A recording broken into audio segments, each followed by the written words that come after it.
Hello there, I'm Kimberly, and I just turned 29. Once upon a time, I made the not-so-smart decision to marry a man with a truckload of problems.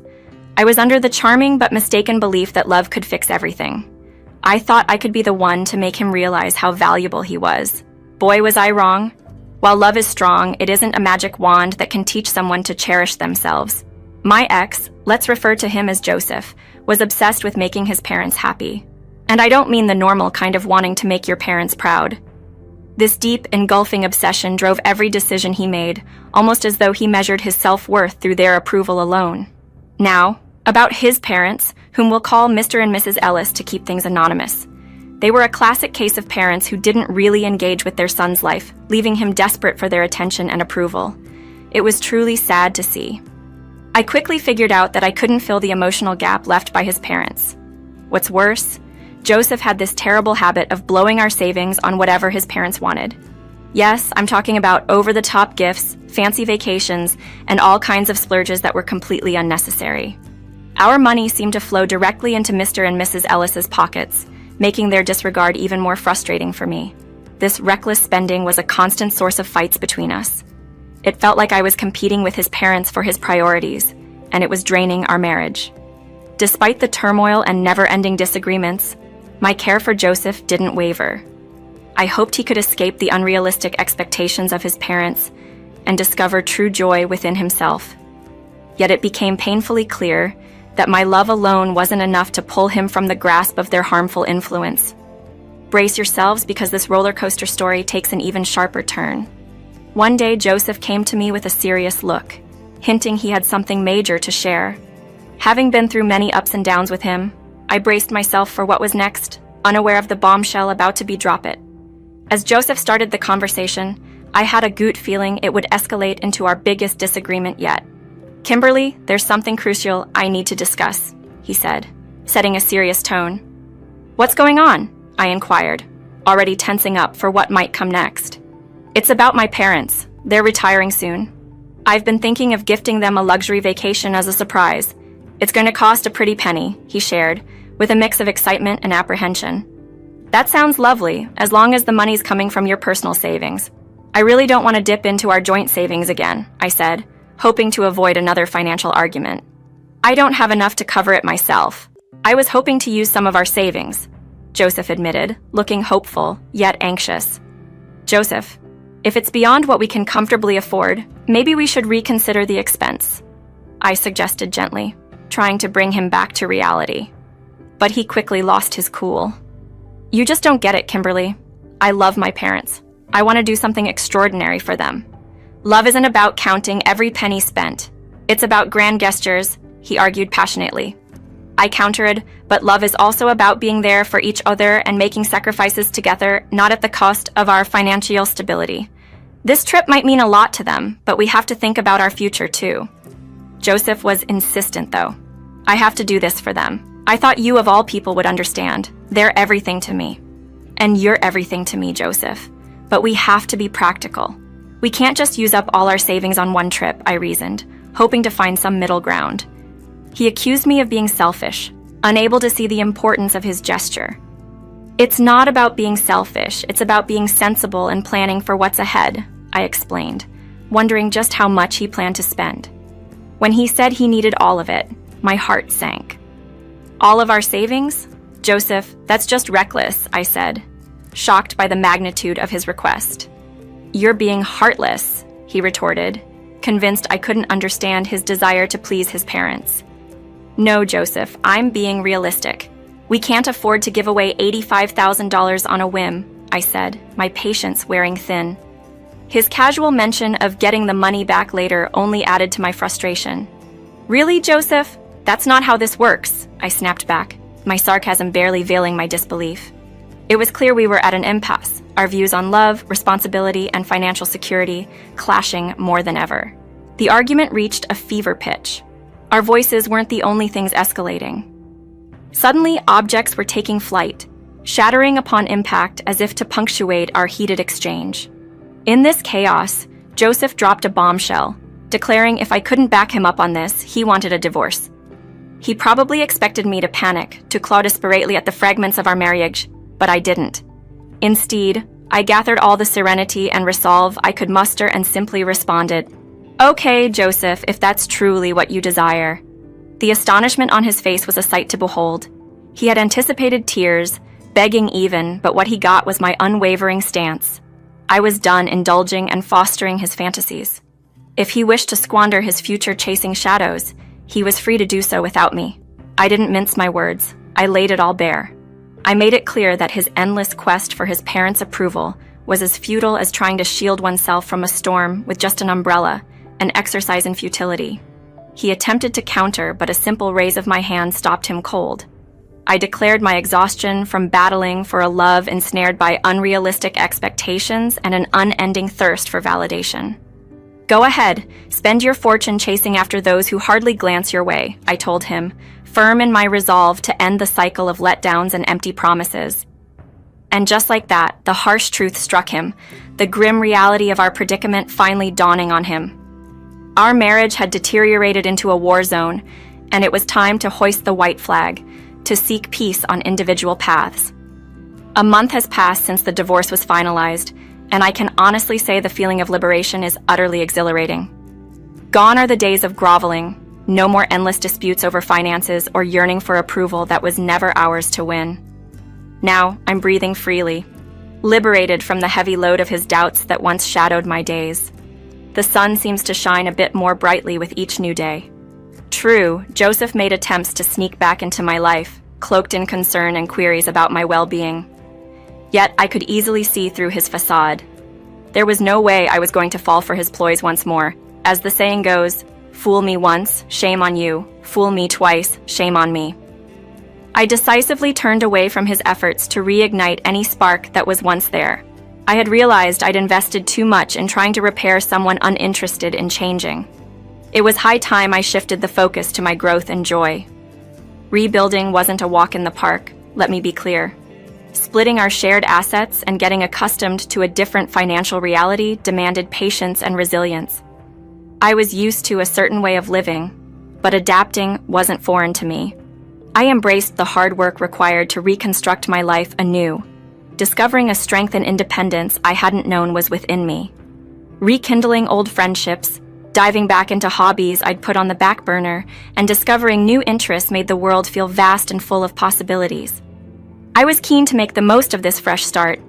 Certainly, there were moments filled with self-doubt and solitude, and adjusting to a new budget was a hurdle. The wounds from a dissolved marriage don't heal overnight. Yet, with each day that passed, I found comfort in the fact that I was no longer sacrificing my happiness to cater to someone else's insecurities. The ease with which I moved forward might have been a sign that I had been clinging to a lost cause for too long. It amazed me how much I could achieve once freed from that burden. So, there I was, a month later, still navigating through adjustments but flourishing all the same. Joseph's incessant messaging had taken a new turn. He was now painting himself as the protagonist of a dramatic tale, claiming to be in danger and insisting on a meeting. Exhausted by his constant attempts to contact me, I decided it was time to confront the situation. In the midst of his ongoing messages, I called him. "Joseph, we've been through this. We're divorced. It's time for us to move on," I firmly stated. "Kimberly, please, I just need a moment to explain. I'm in serious trouble and you're the only one I can turn to for help," he implored. Perhaps it was the long absence of his voice, or maybe he truly sounded scared, but against my better judgment, I agreed to meet. "Fine, but we're not meeting at my place. Let's go to that cafe we used to frequent. No tricks. Understood?" I said. "Thank you, Kimberly. I promise. I just need someone to listen. You're the only one who gets me," he replied, sounding relieved. "I know what you're thinking. Kimberly, why would you agree to meet Joseph after everything?" Believe me, I question my own decision. Yet there's a part of us that sometimes gives in to a mix of curiosity and a lingering shred of concern, no matter how strong we are. I couldn't ignore his plea, divorced or not. Part of me still cared. So, there we sat, opposite each other in the charming bistro, surrounded by the comforting aroma of coffee. However, not even the pleasant scent could soften the thick air of tension between us. Observing Joseph, with anxiety etched across his face and his attempts to pull at my heartstrings with those sorrowful eyes, was almost amusing. This time, however, I wasn't swayed. Leaning back, I maintained a composed demeanor, ready to hear him out, yet firmly in control. I had every intention of steering this conversation on my terms. Okay, Joseph, you've got my attention for now. What's this danger you've supposedly found yourself in? And just to be clear, playing the hero isn't on my agenda anymore. I'm done cleaning up after your messes, I said, keeping my tone firm yet open. Joseph exhaled deeply, his face a mix of regret and desperation that was almost pitiful to see. However, I steeled myself against any emotional manipulation. I know I've made mistakes before, Kimberly, but this situation is different. I've gotten involved with some seriously bad people. I owe them a lot of money, and they're not known for their patience, he confessed. I couldn't help but raise an eyebrow, skeptical of his dramatic story. Really, Joseph? Dangerous people? Are we revisiting the tale of your imaginary friends who seem to attract trouble? I couldn't hide my disbelief. Joseph's expression shifted to one of hurt and frustration, evidently hoping for a more sympathetic ear. No, Kimberly, this isn't made up. I'm in deep trouble, and coming to you was my last resort. He insisted, his voice laced with desperation. So, let me guess. You spiraled after our divorce, and now you're in debt? Was it that trip you mentioned? I couldn't keep my voice down. Drawing curious glances from other cafe patrons, I shot them an apologetic look, trying to regain my composure. Look, I got caught up in something foolish, I admit. But now I'm in a mess that's bigger than I can handle alone, Joseph admitted, his gaze pleading. My frustration was close to boiling over. How could he waltz back into my life with yet another crisis? Yet, underneath the anger, I couldn't completely ignore the remaining shred of empathy for him. How much are you in for? I asked, bracing myself. $45,000, Joseph responded sheepishly. $45,000? Joseph, are you out of your mind? The cafe's patrons turned their heads, their stares sharp as knives. This time, I didn't bother to offer an apology to the surrounding cafe patrons for my outburst. If they were in my shoes, hearing what I was hearing, they'd likely react the same way. Kimberly, please, I'm begging you.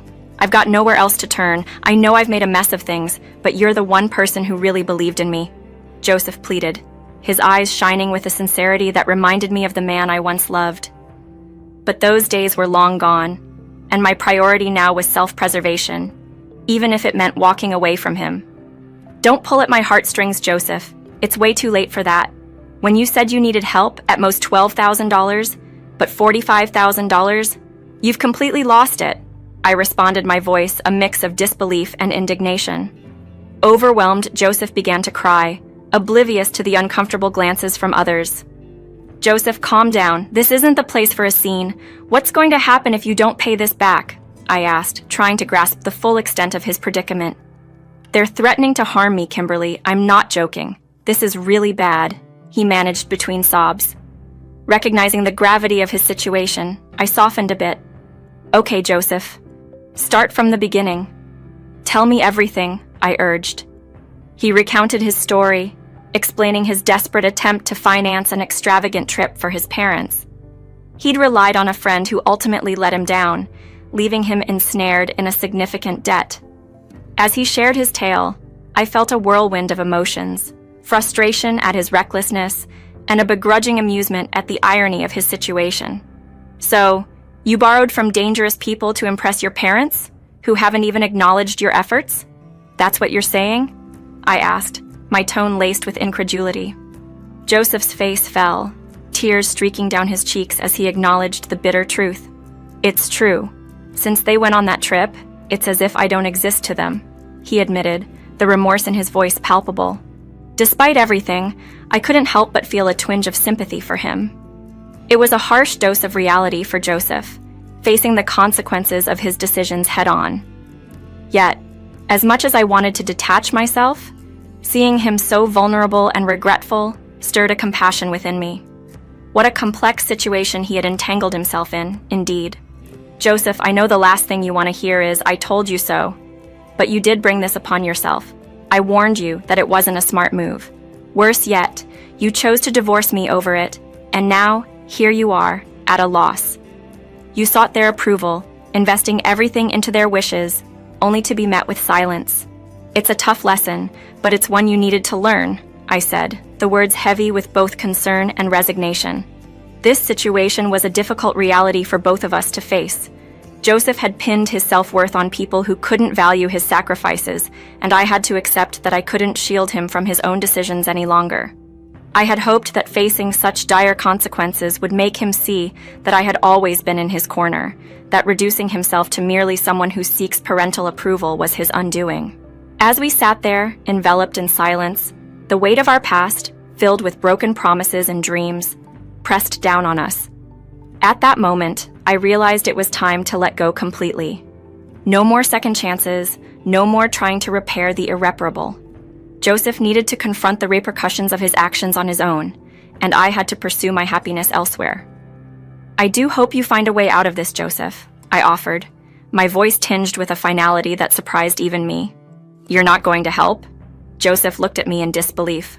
What the heck? No, Joseph, I can't help you. And why not? Because I don't have the resources to bail you out. And even if I could, taking a loan I'd spend a lifetime repaying, is out of the question. I can't afford to be as careless as you've been, I explained, my resolve firm. Come on, Kimberly, please, I'm begging you, he persisted, his desperation clear. Joseph, expecting me to jump in and solve this for you, especially with how you're acting, is unrealistic, I said, my patience wearing thin. Yeah, I did expect that. You're my ex-wife, not my enemy, he replied, still holding on to a sliver of hope. But it was clear. Our paths had diverged too far. My journey was now about finding peace and joy, independent of the chaos that once defined us. And that's exactly where the problem lies, Joseph. You assume I'll always be around to pick up the pieces because that's what I've always done. I was your wife. It was natural for me to help you out of your troubles. But I can't and shouldn't keep doing that. It's not my job, nor my responsibility. After everything, I don't owe you anything, especially considering how our hard-earned money was wasted on your unappreciative and toxic parents. It's because I love them, Kimberly, you say. But I love myself too. And loving myself means doing what's best for me, which includes protecting my well-being. Joseph lowered his gaze, a sign of concession, understanding that the assistance he sought wouldn't come from me. Since it seems you're out of options, I'll offer you one piece of advice. Leave. Move somewhere far away where they can't reach you. If that's not something you can manage, then I'm not sure what more you expect from me. He sat there, silent, his demeanor shifting to one of irritation, seemingly upset by my firm stance on not rescuing him this time. It's time for us to go our separate ways, Joseph. I can't allow myself to be pulled back into the turmoil of your life. We both deserve to find our peace, I said, hoping he'd understand. If you wished me well, you'd help, he retorted. Goodbye, Joseph. I'm changing my number, I declared, standing up to leave. As I walked away, Joseph remained seated, his expression a complex mix of feelings. It was a difficult yet essential step I had to take for the sake of my happiness and self-respect.